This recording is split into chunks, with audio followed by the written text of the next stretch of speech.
Yeah, you can share screen. You can.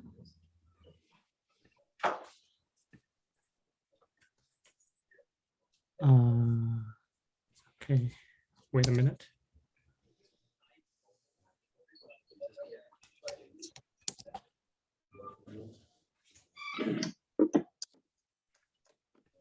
Now for something completely different.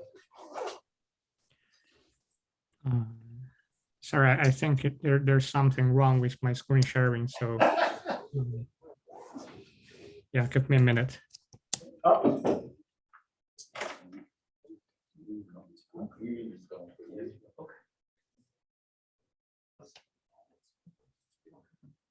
You can send to telephone. You have a telephone.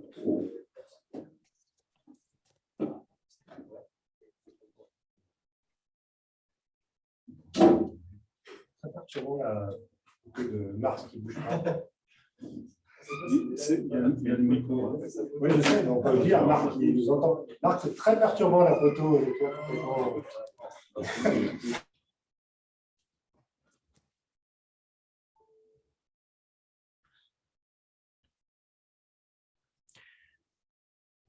Sorry, guys. So I think my computer does not recognize my iPad for some reason. Well, I had that problem before, and it seems that you cannot connect two devices at the same time, so you have to choose. Well, for me, it works almost every time. Okay. But just I mean, because I tried to use yesterday two devices, and then after some time, it could disconnect me from one of them. Oh. I had the same problem with this meeting. It seems like we're we have one login right for this Zoom. Joe, are you trying to connect directly by your computer as a separate device? I am okay. I'm connected to the computer, and I want to connect my computer to my iPad. Okay, so I had this once. If you have an Apple, you have to go to the Finder. There you see your iPad. You see on this list of devices. I think it's there you have to somewhat allow access. It happened to me once too. Yes. I allowed access. It's just okay. I think I can do it now. Let me try. I can see my iPad in the Finder. Okay, good. Very good.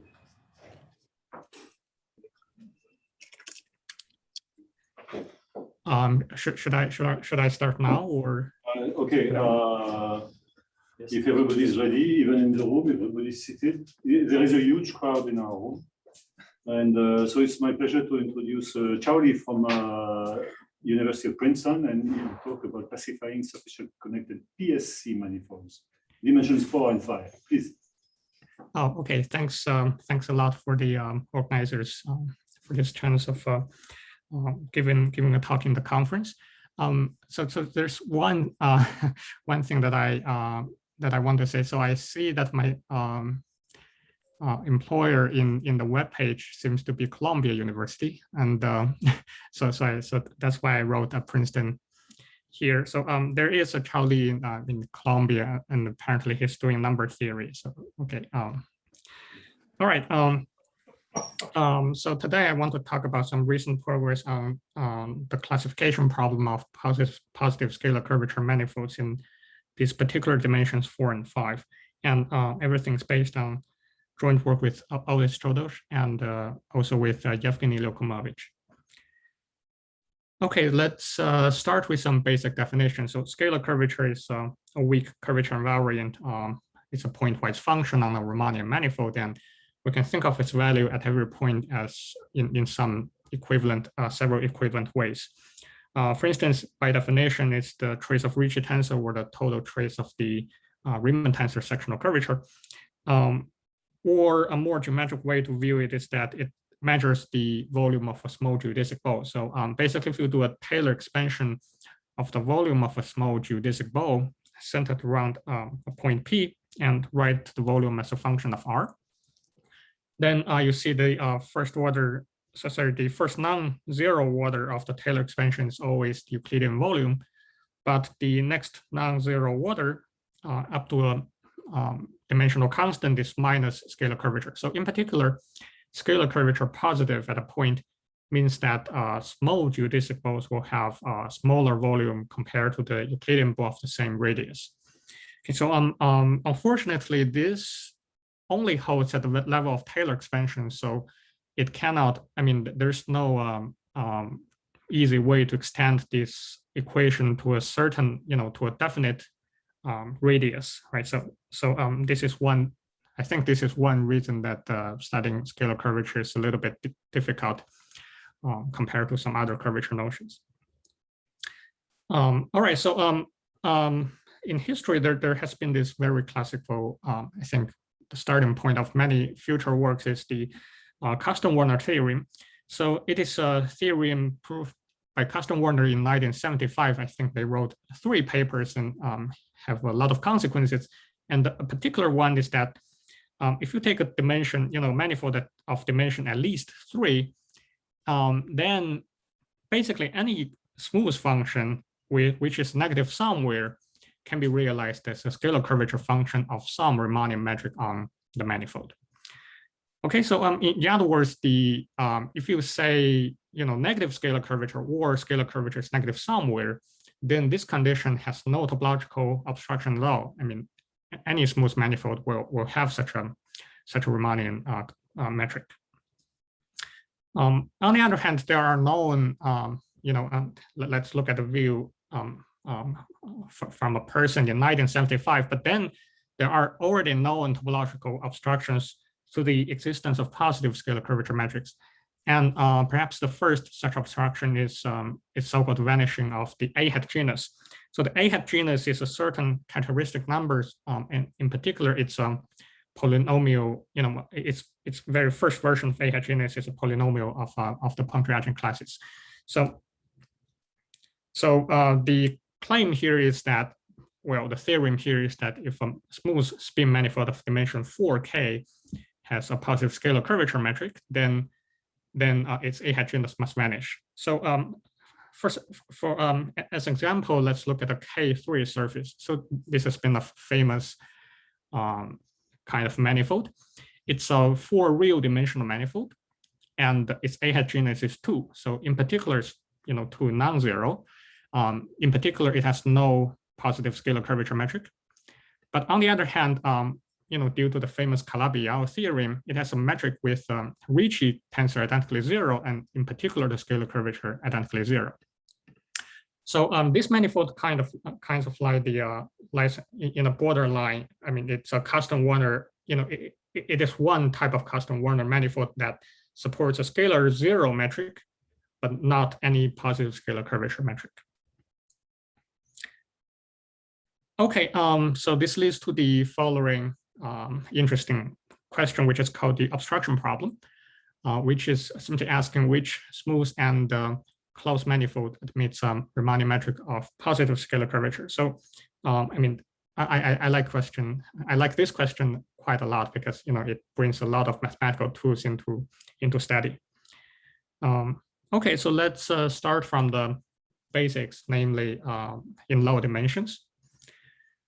In low dimensions, this question is very well understood. For instance, in dimension 2, in dimension 2, scalar curvature is just twice Gauss curvature, right? Then we have a complete classification of which manifolds, which 2-dimensional surface admits a positive scalar curvature or positive Gauss curvature metric by the Gauss-Bonnet theorem. So the short answer is that this is the case if and only if the 2-dimensional manifold is diffeomorphic to RP, S2 or real projective plane RP2. Okay, so that's the end of story in dimension 2. So raising one dimension higher already creates difficult problems. For instance, in 3 dimensions, nowadays we need to use we have a fairly complete understanding of the closed, which closed Riemann manifolds admit a positive scalar curvature metric. But this need to use, to describe it, we need to use the conclusion of the Poincaré conjecture, for instance. So using Poincaré conjecture, we know that each closed orientable 3 manifold has a unique so-called prime decomposition. So in other words, it decomposes as a connected sum of these spherical space forms. So each of these gamma j is a discrete subgroup of SO4s acting on S3. So you have these space forms, and you can also have these S2 cross S1 components in the connected sum. And also you may have these factors which I call Kj, so K1 to Km. Okay, so each of these Kj is a so-called aspherical 3 manifold, and in particular, its universal cover is R3. So you can tell that these Kj's are genuinely different from these spherical space forms and S2 cross S1s by looking at this universal cover. Okay. All right. As a reminder, let's recall that we say a closed smooth manifold is aspherical if its universal cover is contractible. So there are equivalent ways, I mean, topologically equivalent ways to make this definition. For instance, universal covers, all the starting from pi 2, all the higher homotopy groups of the manifold and the universal cover are the same. Therefore, the only non-trivial homotopy group of such an aspherical manifold is the fundamental group, and that's the people also, I think, another Euro name, that common name that people call these guys are K pi 1 manifolds. Okay, so K pi 1 simply means the Allenberg-MacLane space. Okay. All right. So we're geometers, so let's look at what kind of curvature conditions we can put to ensure that the closed manifold is a K pi 1. Well, there are easy examples. For instance, all two-dimensional surfaces of positive genus are K pi 1 because by uniformization, they're either covered by R2 or H2, right? Both of them are contractible. And more generally, by the Cartan-Hadamard theorem, if you have a manifold which admits a metric of non-positive sectional curvature, which, for instance, include all the the torus and all the hyperbolic manifolds, then on the universal cover, the exponential map is a diffeomorphism, right? So in particular, the universal cover is diffeomorphic to Rn and hence contractible. Okay, so these are easy examples of smooth closed aspherical manifolds. And let me just say that, okay, and I don't work in topology, but I did a bit of search, and there are various other, non-trivial constructions of aspherical manifolds, much more complicated than these simple examples. So why these aspherical manifolds are relevant to our discussion on scalar curvature? Well, this is due to the following deep theorem by Shen Yao and independently by Gromov Lawson at around also the same time. So which says that a closed orientable 3 manifold admits a positive scalar curvature metric if and only if there's no aspherical component in the decomposition. So let's go back to the prime decomposition here. So basically, Shen Yao Gromov Lawson says that for such a manifold to admit a positive scalar curvature metric, then necessary sufficient condition is that you don't have these Kj factors in the prime decomposition.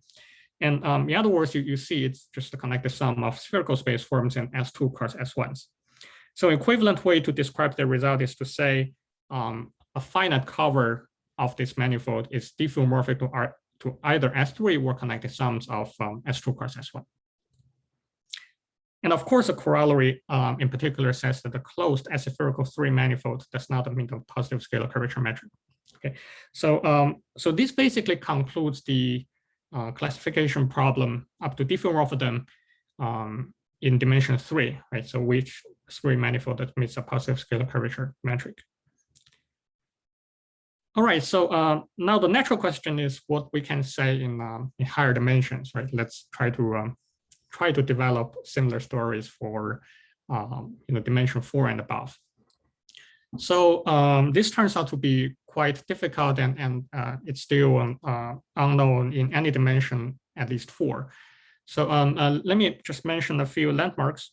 So first of all, as I mentioned earlier, the first known obstruction, topological obstruction to the existence of positive scalar curvature metric was proved by Liokumovich in 1963. So he proved that precisely a 4K dimensional spin manifold has positive scalar curvature, then the A hat genus is 0. So this was this method was based on the so-called Liokumovich formula, and was expanded by Hitchin in 74. Okay, and this already tells us a lot of tells that a lot of manifold does not admit a positive scalar curvature metric. But unfortunately, it leaves the case of n torus open. So n torus, if you take n to be 4k, for instance, it has always been, and its A hat genus is 0. So one needs more techniques to decide whether the n torus admit a positive scalar curvature metric or not. So it was shown by Shenyao and Gromov Lausen around 80s that the n torus indeed does not have any positive scalar curvature metric. And as a remark here, important remark here, the theorem also holds for the n torus connected sum with any closed manifold M. Let's say the dimension, well, let's say either M is spin or the dimension n is less than or equal to 7. So why this is important is that this implies via the so-called Liokumovich reduction, the positive math theorem for symptotically flat manifolds in this dimension n. Okay, and just to diverge a little bit from the main topic. So let me just mention that last year we also extend this theorem in low dimensions. Well, sorry, I should have wrote here. So n is less than or equal to 7. So in dimension less than or equal to 7, if you take a manifold torus connected sum with M, where M is not required to be closed, then we also know that this manifold does not have any complete positive scalar curvature metric. Okay, so a natural wonder is whether this, also you can play the trick of Liokumovich reduction, whether this result implies the positive math theorem, but it actually turns out a bit tricky if you allow M to be non-compact, and this is actually done this year recently by Lizard, Unger, and Yao, where they proved a version of positive math theorem on symptotically short-shield manifolds with arbitrary ends. So you should imagine this manifold has two ends. So one end is asymptotically short-shield, and the other is arbitrary. So you only know the metric is complete. Okay, so actually, and their positive math theorem works on such a manifold. And I believe Martin Lizard is actually going to give a talk in this conference tomorrow on this result. All right, so let's continue the discussion. Well, by the way, any questions so far? Okay, cool. So let's continue the discussion. So in dimension 4 and above, what other things can we say, right? So let me mention two other landmarks. So for instance, Gromov Lausen started this project in 80s, and Stows completely finished this in 92. So they gave a categorization of simply connected manifolds of dimension at least 5, which admits a positive scalar curvature metric. So this categorization is in terms of the differential structure, right? So it's not quite the same as the 3-dimensional case where we can write down the list of all such manifolds in diffeomorphism. So their conclusion is basically a simply connected manifold in dimension at least 5 admits a positive scalar curvature metric, if and only if either the manifold is non-spin or it is spin and a certain invariant called the alpha invariant vanishes. Okay, and how about dimension 4? Well, actually, in dimension 4, discovered by Witten in 94, there's another invariant which obstructs the existence of positive scalar curvature metric, and that's the Seiberg-Witten invariant. Okay, so as you can see, there are quite a lot of mathematics brought into the in the history of study. Okay, so the first problem in general dimensions, including 4 and above, is the so-called K-pi1 conjecture. Well, people, I always hear people say it's the Gromov-Lausen conjecture, but I can't quite find the reference. But on the other hand, Shenyao does wrote down this conjecture in 1987. So it's saying that the closed aspherical manifold does not admit any Riemannian metric of positive scalar curvature. So apparently this is known in dimension 2 and 3 and not in higher dimensions. Okay. I want to talk about some other related problems in scalar curvature, and one closely related question is the a much more, I would say, a much more ambitious formulation of the same problem, namely this aspherical conjecture in the form of metric geometry. So this is written in the paper by Gromov called large Riemannian manifolds. So let's for now skip the definition of the large, the largeness. But the claim is that the conjecture is that if you have if M is a large Riemannian manifold, then for any radius, so this R is radius, any positive radius, the supreme of a volume of geodesic bow is bigger than or equal to the corresponding Euclidean volume of the same radius, of the bow of the same radius. Okay, so let's remember that scalar curvature, and the sign of scalar curvature decides whether your volume of geodesic bow is larger or smaller compared to the Euclidean one, right? At least for the small radiuses. So in particular, if let's say your large Riemannian manifold is complete and bounded, has bounded geometry in a certain sense, then this volume comparison for all the small radiuses would imply that the infimum of scalar curvature is less than or equal to 0, right? For any point. Okay. So now let's go to the largeness, the notion of large Riemannian manifolds. So Gromov didn't give precise definition of what largeness means, but he does give quite a lot of examples, a class of examples where this manifold should be large. For instance, one such class is the class of complete contractible Riemannian manifolds with an isometry group acting co-compactly on M. Okay, so let's unwrap these words a little bit. We have complete class and contractible, and you would have an isometry group such that the fundamental domain of isometry group is compact. So in particular, if you take the universal cover of a closed aspherical Riemannian manifold, then by definition, this universal cover is large. Okay, so in particular, conjecture B says that on the universal cover of a closed aspherical manifold, the infimum of scalar curvature should be less than or equal to 0. So in fact, this conjecture B is a stronger version of conjecture A. All right, so let me also mention some other relations with metric properties and topological properties of positive scalar curvature metrics. First of all, Rosenberg in '93 proved that if a form of strong Novikov conjecture holds, then the aspherical conjecture holds, the K-pi1 conjecture holds.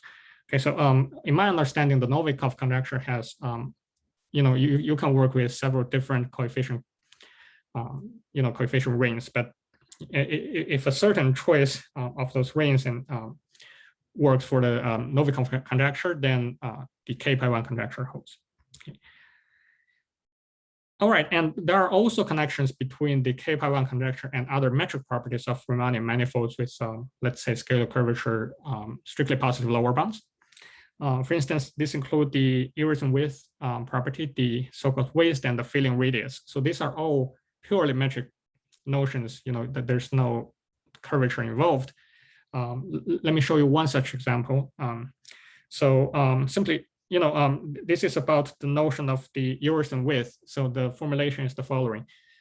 If you have a complete Riemannian metric with, let's say, scalar curvature bigger than or equal to 1, then there should be a dimensional constant Cn and a minus 2-dimensional simplicial complex, and a continuous map from your manifold to the simplicial complex, such that for any point on the simplicial complex P, the diameter of its pre-image is bounded by, the dimensional complex.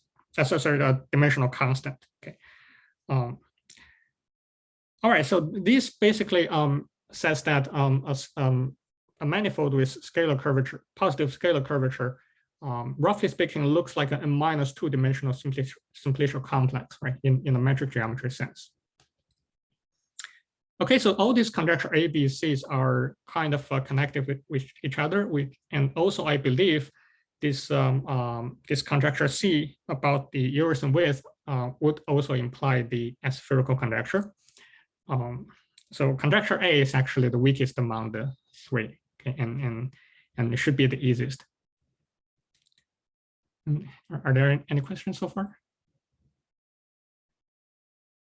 Okay, let me continue. So there are various previous progress. So let me just mention a few of them. First of all, when the dimension is 4, in a survey paper in 1987, Shen Yao, in the same paper, Shen Yao proposed this conjecture, the K-pi1 conjecture. They actually also proposed an outline of the conjecture in dimension 4. Okay. Well, it's an outline, so essentially there's no detail of or any rigorous argument, but this outline is very important and inspirational. And later in 92, Green and Peterson proved a very local and very coarse version of conjecture B. So remember, conjecture B is about volume of geodesic bows. And Guo Liangyu in 99 proved the conjecture A holds if the universal cover of M has sub-exponential volume growth. And his result was extended by Trenishnikov in 2002. Okay, so maybe I'll put a comment here that both results, and there are various other, these kind of results are based on the connection with Novikov conjecture. So I believe Guo Liangyu actually proved a certain form of Novikov conjecture with this sub-exponential volume growth condition. And a quite a great breakthrough was done by Larry Guth in 2011, which says that the following weak version of conjecture B holds. So for any radius R, positive radius, the supreme of volume of geodesic bow is bounded below by a dimensional constant times the Euclidean volume. Now the dimensional constant could be quite small, but still, I mean, it's uniform in all R and in all manifolds. And Jian Wang in his PhD thesis in 2019 proved the K-pi1 conjecture for 4 manifolds with a positive first Bettian number. Okay, so his proof is based on the minimal surface and dimension descent argument. And that let me just comment that there are infinitely many, different aspherical manifolds in dimension 4 with B1 equal to 0. And conjecture 3, remember the conjecture about the a minus dimensional simplex and simplicial complex and Urisan width. So it is actually done proved by in dimension 3 by Liokumovich and Maximum. Okay. All right, so there are various progress in these directions. So let me tell you some of the recent progress. So first of all, last year, joined with the Otis Chodosh, we proved that the K-pi1 conjecture holds in dimensions 4 and 5. So basically a closed aspherical manifold in these dimensions, on such a manifold, the only metric with non-negative scalar curvature is the flat metric. Okay, so in particular, it does not admit a positive scalar curvature metric. Okay, and a remark here is that Gromov also proved the result in 5 dimensions independently. I think our paper and Gromov's paper are based on certain similar ideas, but we obtained this result independently. Okay, there's also a more general mapping version of the theorem that I'll give you in a minute. Okay. So, okay, so in dimensions 4 and 5, we know this non-existence result that as closed as spherical manifold cannot have positive scalar curvature metric. And we sort of wanted to, turn this result into a positive result, namely, in some sense, we would like to classify, positive scalar curvature manifolds in these dimensions. So we're able to do it under these additional conditions on higher connectivity. So basically vanishing of higher homotopy groups. The statement is the following. So this is joint work with Otis, Chodosh, and Yevgeny Liokumovich this year. So what we prove is that if you have a closed manifold with positive scalar curvature in dimension 4 and 5, and you assume pi2 is 0 in dimension 4, or pi2 and pi3 are both 0 in dimension 5, then the conclusion is that the finite cover of such a manifold is homotopy equivalent to Sn, or connected sums of Sn minus 1 cross S1. Okay, here are some remarks about some various points in the theorem. First of all, one wonders, okay, so remember the three-dimensional result is classification up to diffeomorphism. So whereas here you see we only get homotopy equivalent. So that's, I would say, not satisfying. Well, in dimension 4, if you know that n, this finite cover n hat is homotopy equivalent to S4 or S3 cross S1, or in dimension 5 without any further assumption on the homotopy type, this theorem, the result of this theorem can be upgraded to homeomorphism. So I think our approach can, the best hope of this kind of approach can give you homeomorphism. So for diffeomorphism, we still need a much more delicate approach, like, I don't know, maybe a flow approach would be more relevant here. Okay, and the second remark here is that the conditions on higher homotopy groups are necessary. Okay, so without, for instance, without pi2 equals 0 in dimension 4, this conclusion is definitely false. And the typical counterexample would be a K torus cross a sphere in the complement dimension, and let's say K is less than or equal to n minus 2. Okay. Okay. And the reason is very simple because a dimension, a sphere of dimension 2 or higher admits a metric with arbitrarily big scalar curvature, right? So you can cross it with any manifold to get a positive scalar curvature manifold. Okay, and heuristically, so if you remember conjecture C, the positive scalar curvature condition on an n manifold would imply, without any homotopy group conditions, the positive scalar curvature should imply that the Urisohn dimension, the n minus 2 dimensional Urisohn width is finite, right? So it's bounded by some dimensional constant. Now, as we will see later in the proof, this result, is based on the following fact, or you can also, I guess you can also see it from the statement here. So this result here says that the Urisohn dimension of this n hat, or the universal cover of n, is actually equal to 1. So in a way, we can construct a map from the universal cover of n to a one-dimensional simplified complex, namely a graph, right? We can construct such a map with, diameter bounds of any pre-image.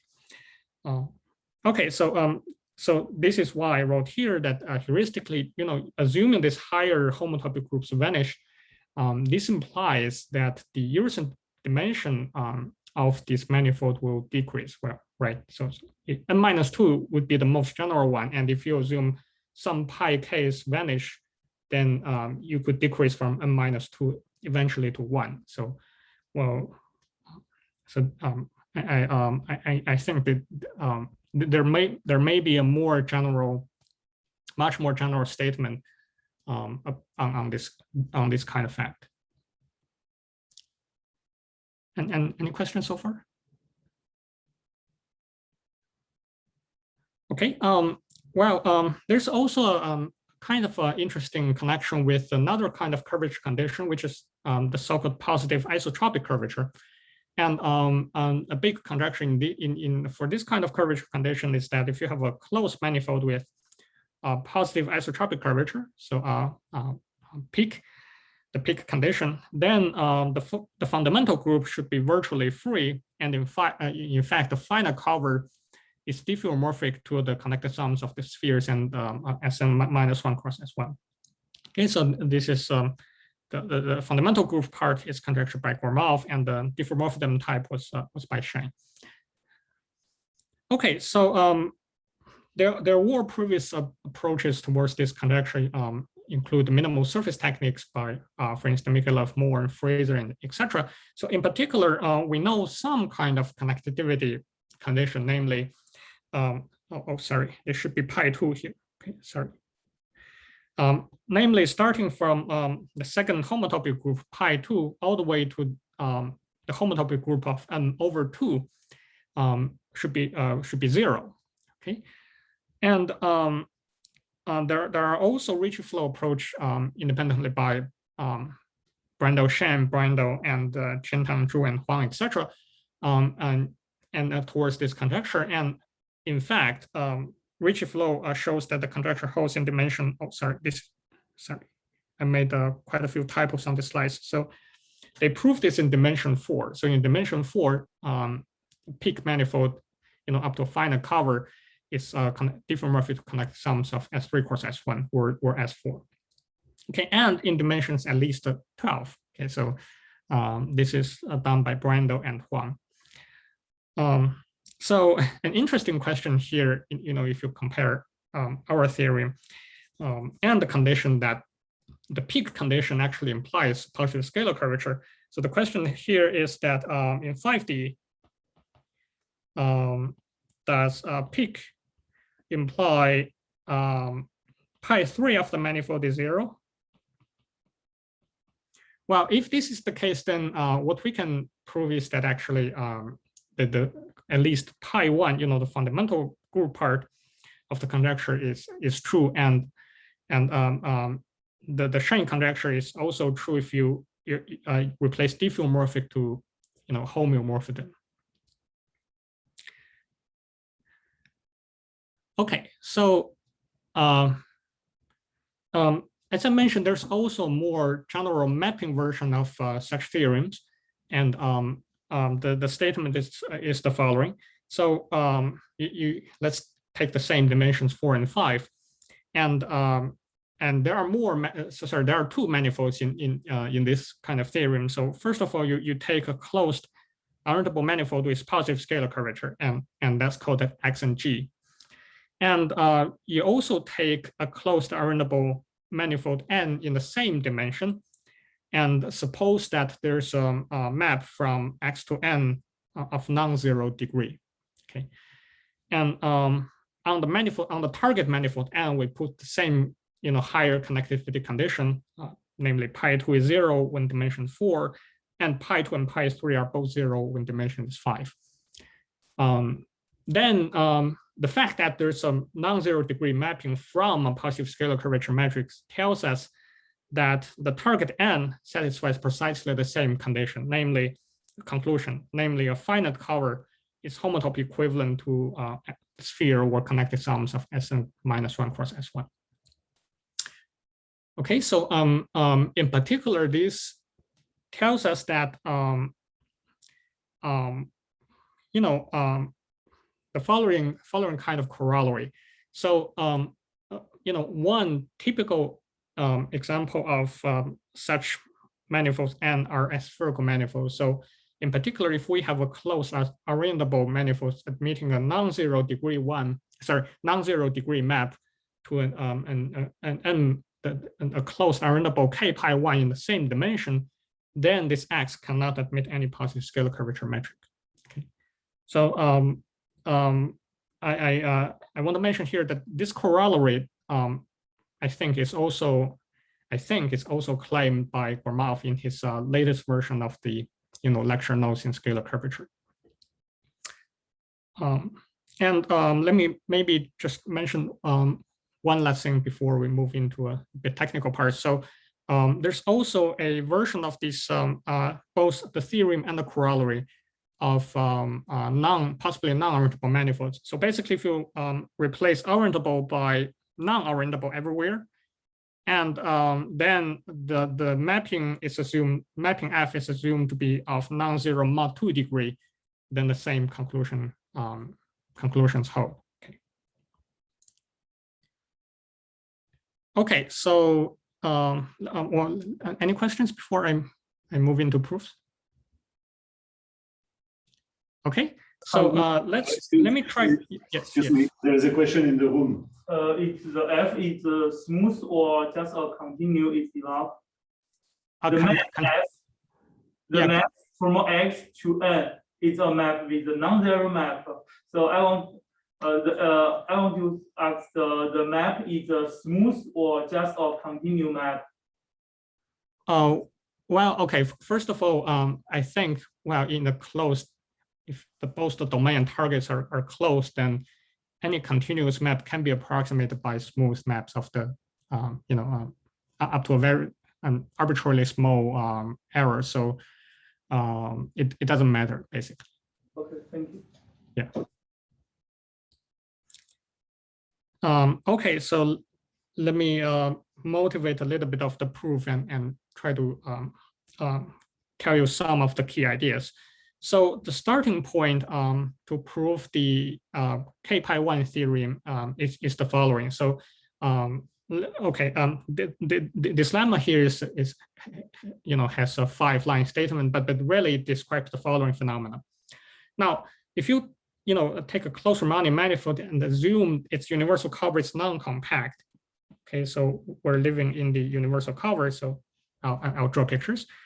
Then you can always do the following thing. So you can always, first of all, take a geodesic line. It's called sigma. So this is a geodesic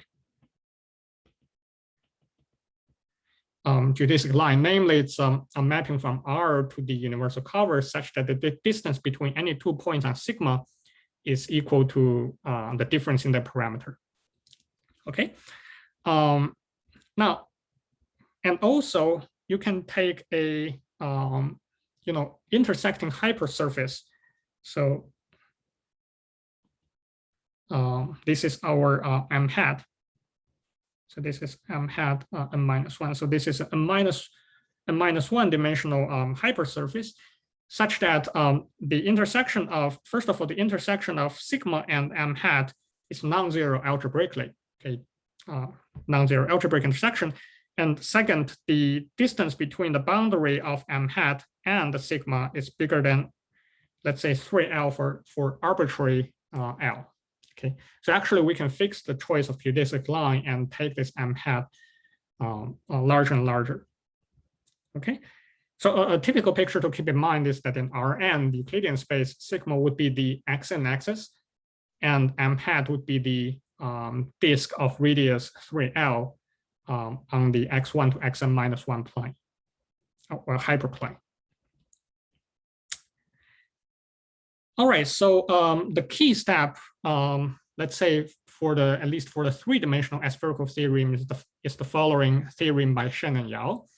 And I want to call it a homological filling estimate, and you will see why. Okay, so the theorem says that if you have a 2-dimensional surface sigma g with this spectral condition that lambda1 of minus Laplacian plus k is bigger than or equal to a positive constant kappa over 2, then basically your manifold sigma the surface sigma cannot be too large in the following sense.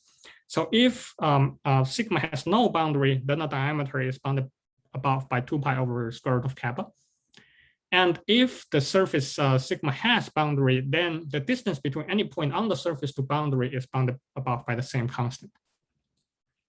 Okay, and this lambda1, I should have mentioned that is with a directly boundary condition. So you look at the first directly eigenvalue.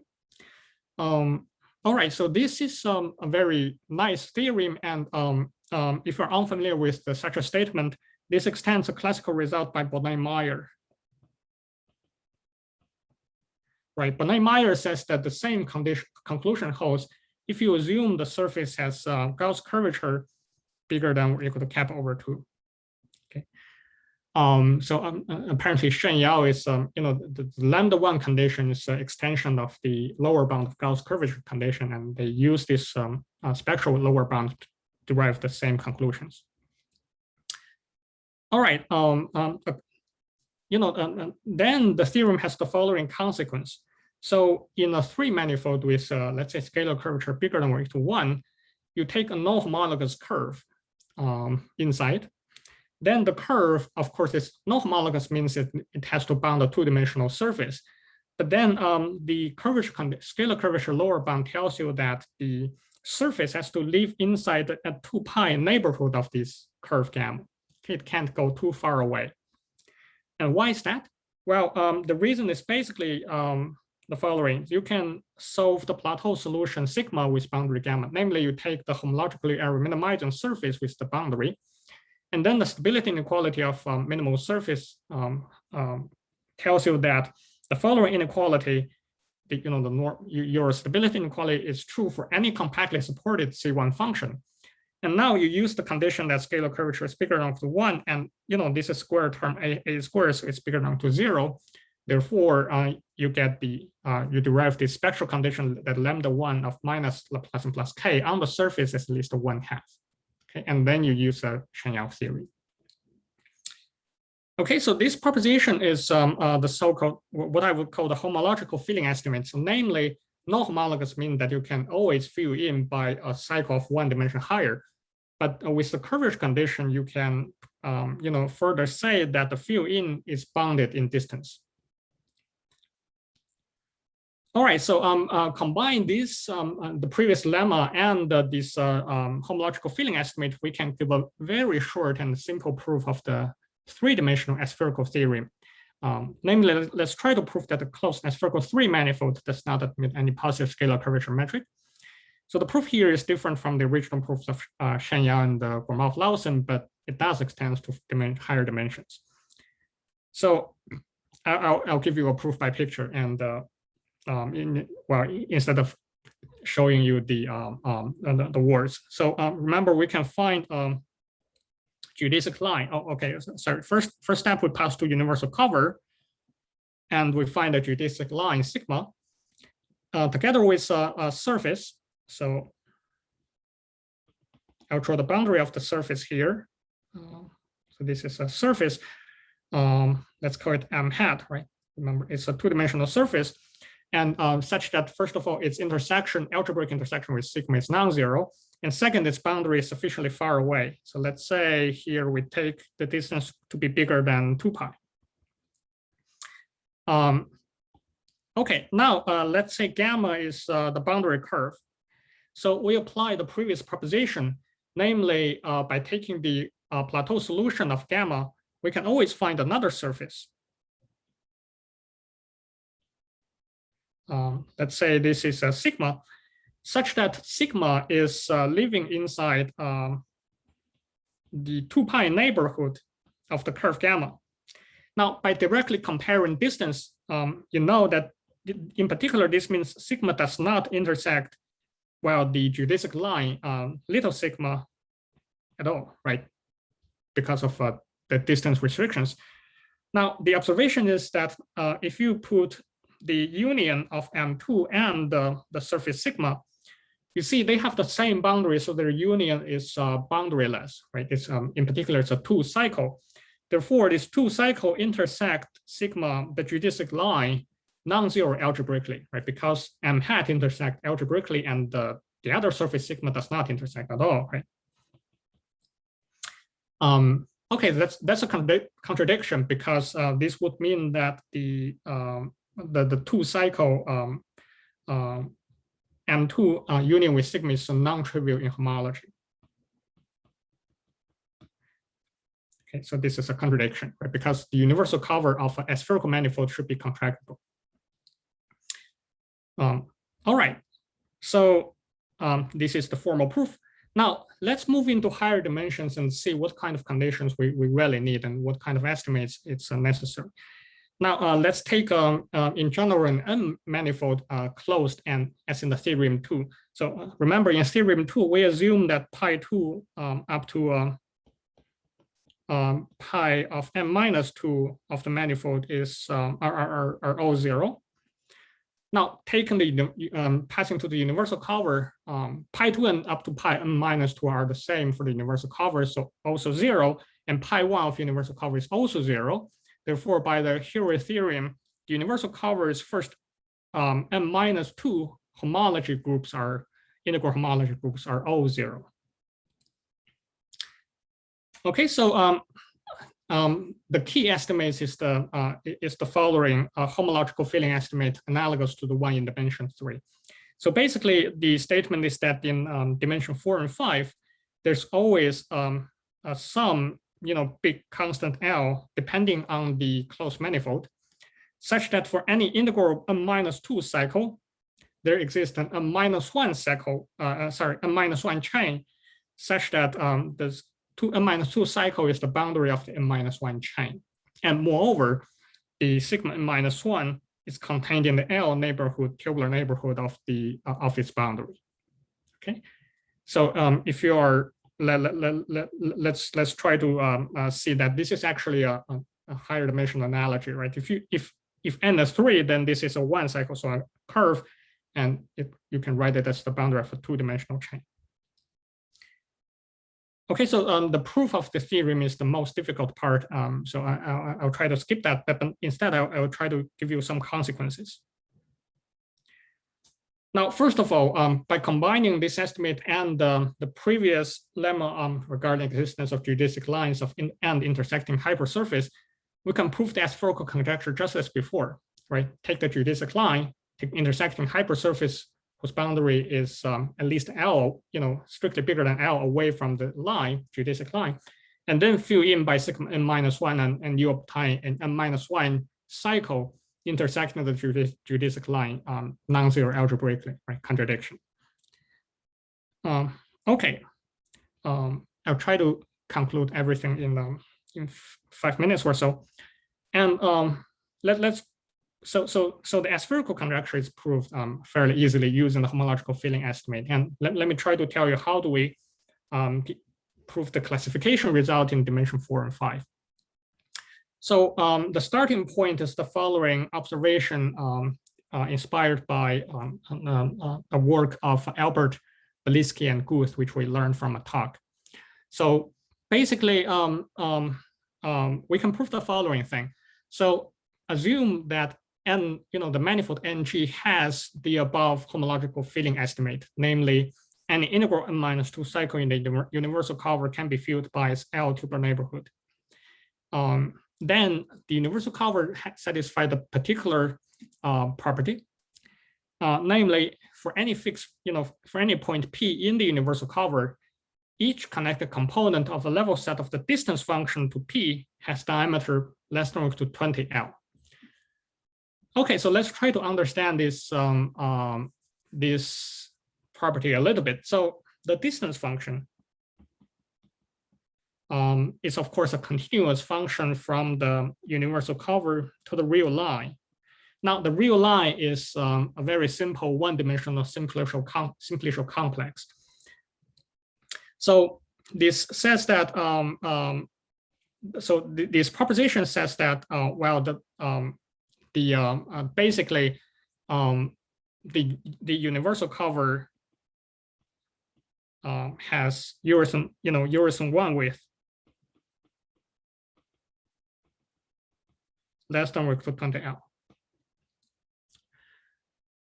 Okay, so the homological filling estimate actually tells us that the universal cover's Urisan dimension is 1, and the Urisan 1 width is bounded by 20 L. Okay, so with this in mind, let's try to prove the topological consequence.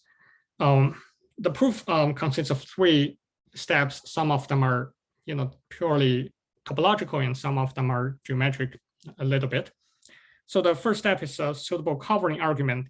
So basically, we use the above proposition that regarding the distance function to show that each finally generated subgroup of the fundamental group cannot have only one end.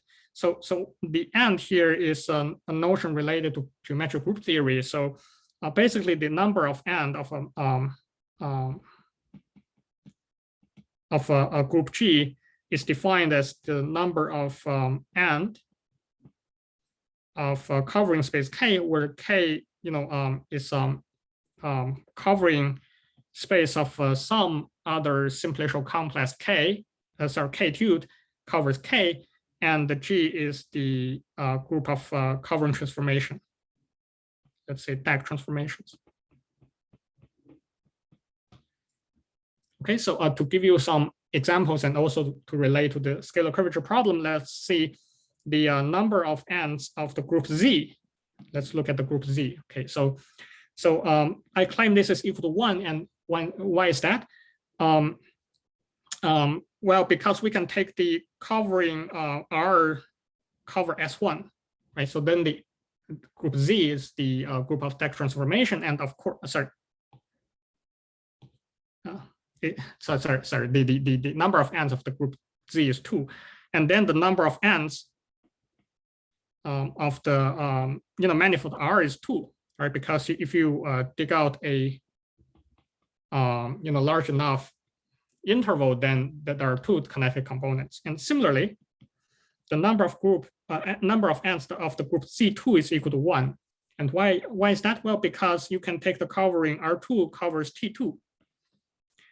And so the number of ends of R2 is equal to 1, right? R2, the plane is connected once you dig out a sufficiently large ball. So basically, we the observation is that this the distance, the previous proposition regarding the level set of distance function tells us that such phenomenon can never happen. So basically, any subgroup, finite generated subgroup of the fundamental group cannot exactly have one end. Okay, so we proved this inspired by a work of Ramachandran and Wolfson. So using this and some classical geometric group theory due to Sayer and Stolling and Dunwoody, we can actually prove that pi1n is virtually free. So virtually free means that it contains a finite index subgroup, which is a free group. Now, of course, the free group is the fundamental group of these wedge sums of S1 or connected sums of Sn-1 cross S1, right? So in the final step, we apply a purely topological result by Gatgill and Sasatri. So which shows that if you have a closed manifold such that pi1n is a free group with k generators and you have certain higher connectivity condition, then n is actually homotopy equivalent to the connected sums of k copies of Sn-1 cross S1.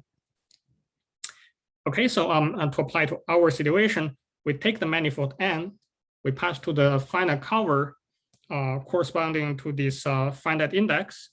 Okay, then the finite cover will have a free group as its fundamental group together with all the pi2 to pi n-2 are all vanishing. Then this theorem of Gatgill Sasatri tells us that the homotopy type. Okay, so this is all I want to say today, and thanks a lot for the attention. Thank you, Chow. So I guess there are plenty of questions, either in the room or in the chat or directly.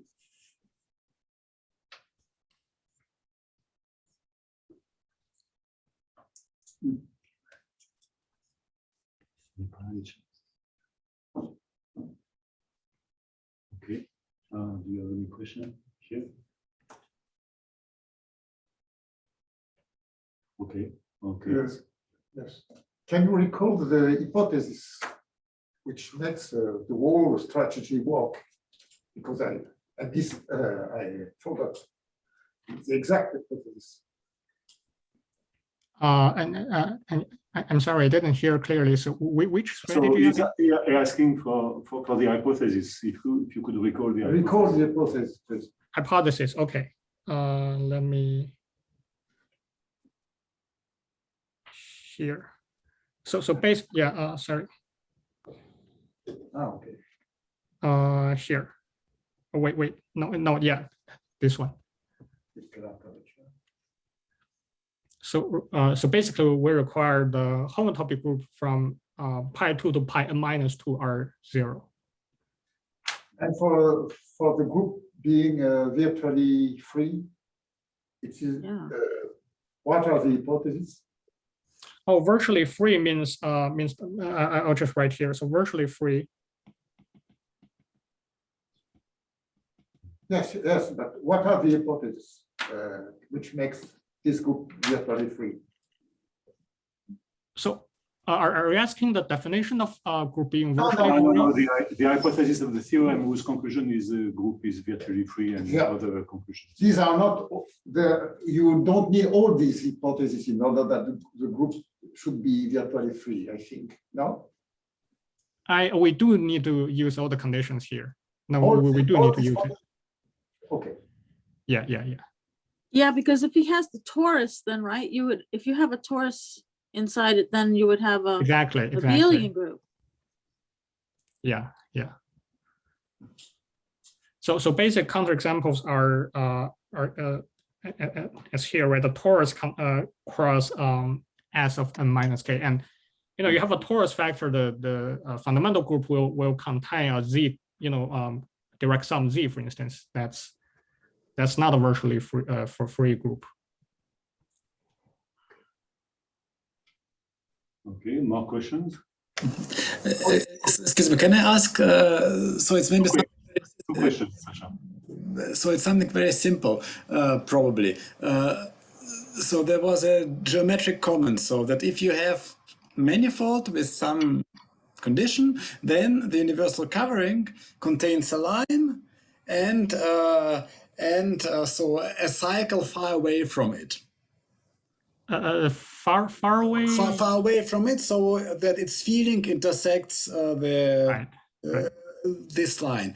So so does it always hold if the universal covering is contractible, or what do you need?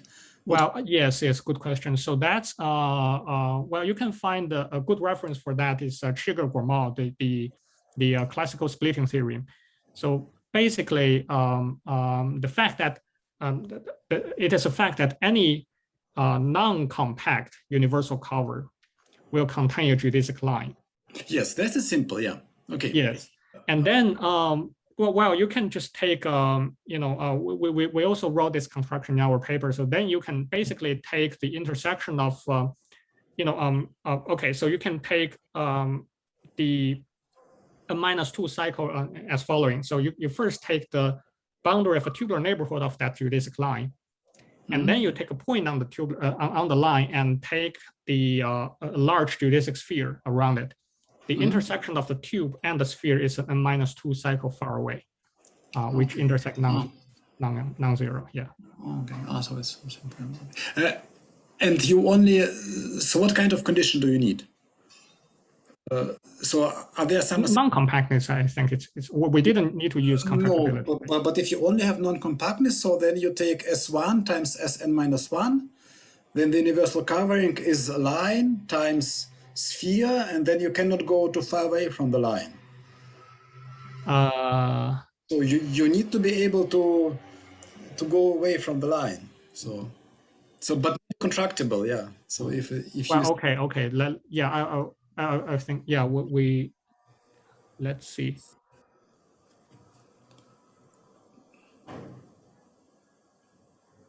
Wait, so your example is S1 cross Rn-1? No, S1 cross Sn-1. I see.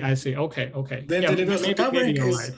Yeah, the universal covering is line cross a sphere, and then you cannot go too far away. So that's, but probably I see. If you are so it's contractibility probably. Yeah. What? I see. Okay. Yes. Thanks for the comment. Yeah. Good point. Okay. Yeah. Okay. Thank you.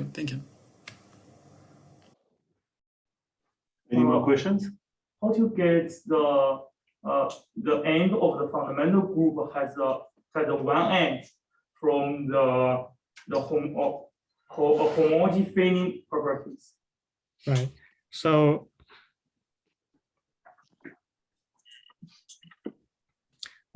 basically I'll just show you why the fundamental group itself cannot have only one end.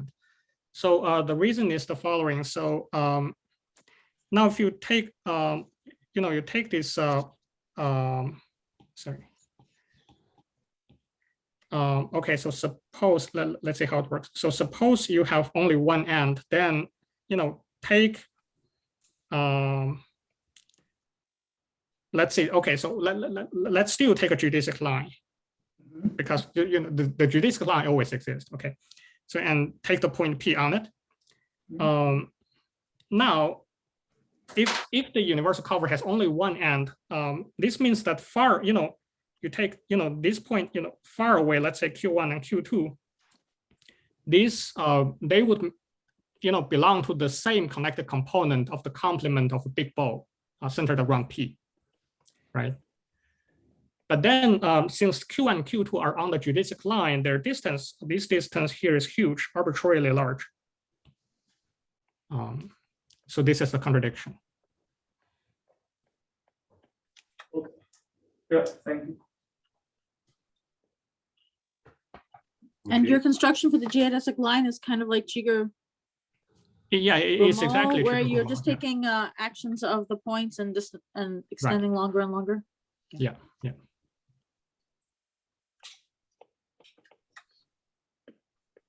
Very good. I guess there's no more questions. So I thank you so much for this beautiful lecture on scalar curvature, Charles. And we'll resume in 25 minutes, actually. See you soon. Thanks. Bye-bye. Thank you. C'est vous qui coupez, ça. Ici.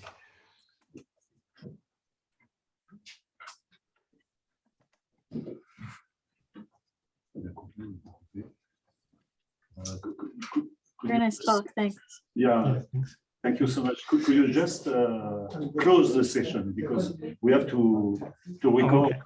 We have to record and we need to close the session. Okay, sure.